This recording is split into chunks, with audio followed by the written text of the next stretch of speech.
Hi everyone, I'm Asha Husri and I'm here to tell you about the book called The Red Necklace by Sally Gardner. Now, this company that sent me gives the representatives who make these videos options on whether they want to promote and talk about the book based on the fact if they liked it or not. I personally loved The Red Necklace. It took me about 3.5 days to read it. Once I picked it up, I could not put it back down. There's never a dull moment in the book. Right off the bat, first chapter, there's already tragedy and foreshadowing on murder and all these crazy things. It's one thing after another. The book is about a young boy called Jan Margoza, and he's an orphan that just has so many obstacles thrown at him in his life that he has to get through. And he doesn't even have his parents to get through it or even know much about his parents or where he came from. So his guardian's name is Tetu, and Tetu and Jan both have superpowers. I guess that's the best way to describe them. Now, if you're someone who likes to read books where people have supernatural powers, great, this would be a really good book for you to read, and it's realistic too, which is awesome because I know a lot of books that have, characters that have superpowers or supernatural powers or abilities, sometimes they're really unrealistic, but this book is really realistic. But if you don't like books like that, I actually still do recommend this book because I know I'm one of those people.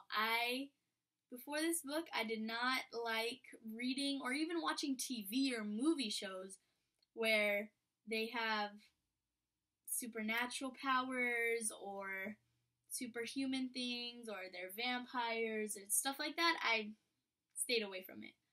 But being one of those people not liking those things, I really liked this book. They make it so realistic and it's just so interesting because Jan, he doesn't even really know how to use his powers, but when he does, he uses them so well and they save his life. They put his life in danger. It's crazy. And one thing that I loved about this book is you can't predict what's going to happen next.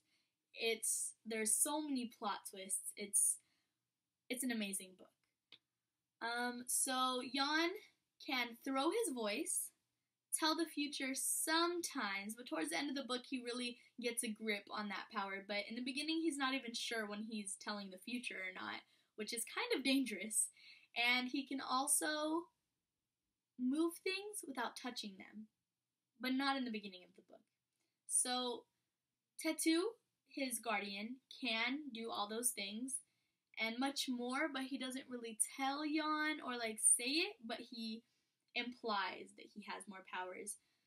He teaches Jan how to move things without his hands, and he describes it as, he says to him that he has to pull on the strings, the light strings, pull on the light strings to move things. And Jan's like, well, what does that mean? And he can't see these light strings and he's so confused. But as he learns more and gets a grip on his powers and he starts to believe in himself, at the end of the book, he can see them. And he tells him I know what you're talking about. I'm not blind anymore. And it's just a really great story because it's really relatable, believe it or not. It has tragedy and loss of close loved ones, which I'm sure we've all been through. Me, I have personally. And so especially at a young age, like Jan, because he loses someone very close to him, and I can relate to that. And if you haven't gone through that, maybe it can prepare you because he handles it very well.